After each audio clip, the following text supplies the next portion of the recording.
It is 8:07 p.m. for Wednesday, not Wednesday. Wednesday was yesterday. Thursday, December 4th.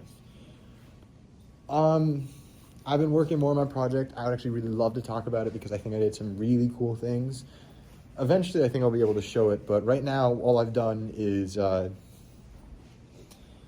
added a bunch of other things like having the time that a person goes. Well, I'll preface this. This is a simulation on how disease spreads. And right at the beginning, we were like, okay, we're going to do person by person. But now the professor suggested that instead of in this specific model that we've made, that we make it as an aggregate of antigens in a population. And we can do antigens per person. And that's, I think, a really interesting way to do it. So I started doing that. I could increase the gestation period, the quote unquote healing period when you're becoming less sick because the antibodies are fighting off. And then you have an immunity part where your antibodies are there and they slowly decrease over time. And so it creates a really interesting looking simulation where like, oh, what can we add? I made it so that the code is modular. You can create a longer immunity time. You can create a shorter infecting time. But then also we made it so that if you have more antigens in your body, you are more likely to get the next person sick. There's a little coefficient that we added that increases the probability based on that. And we can change that so that we can, if we want it to be 0, that means that it doesn't really change. But also, if you want it to be 1, that means it exponentially changes it. So it's a very, very cool process. Then we also, I think that healing period was a big one where you get to the height of sickness and then you kind of come down and then you're immune. That's awesome. But the thing that was really, really funny when adding it is that we wanted to add, or I wanted to add, this is kind of like me and one other person have been working on this, while the other two are working on a separate thing. But I really wanted to add a death rate because I think it would be really interesting to have all these things modeled. Like, if you die, that person can no longer get affected. What happens when like in Plague Inc., if a disease kills off people too fast that it cannot infect other people and continue the disease? And so that was really fun, but it really, one of my group mates pointed out that I was asking questions that would be really crazy without context. Like one of them, I go like, oh, do we want to kill off people who are in their healing period when it comes to the disease? And the guy just goes, that's a crazy sentence, without knowing what you were talking about.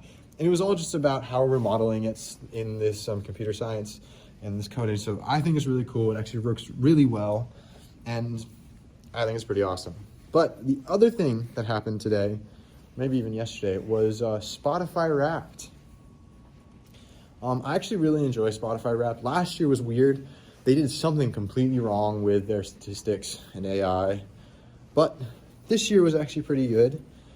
I still kind of disagree with top songs because it really was a phase in winter where I always listen to a lot of music. That's just usually what happens. That made it kind of skew in that direction. Like there are some songs in there where I'm like 100% like I listen to that a lot. That was pretty good. Like, let me look it up. I think it's Deep End by William Black. Hopefully this doesn't pause everything. Well, it did pause everything, but there's a song called Into the Light, then Goodbye from Arcane, Corona Hey Kids, and Drifting Away by Audion.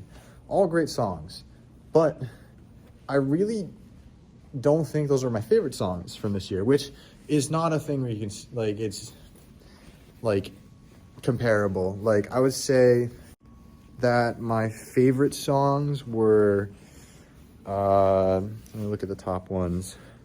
I mean, Drifting Away and Goodbye are absolutely phenomenal songs, but I mean, Lily Pads by Thoro is one of my favorites.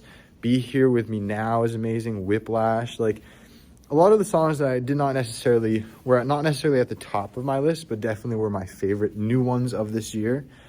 Like, a lot of like stuff from the summer specifically.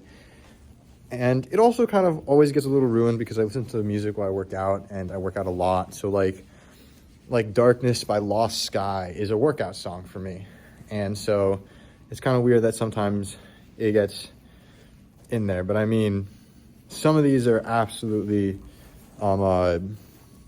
amazing songs.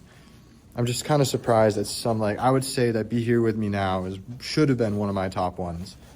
But I am proud of, like, the genres. I think it went future-based, which I kind of combine with melodic dubstep, because those are really good.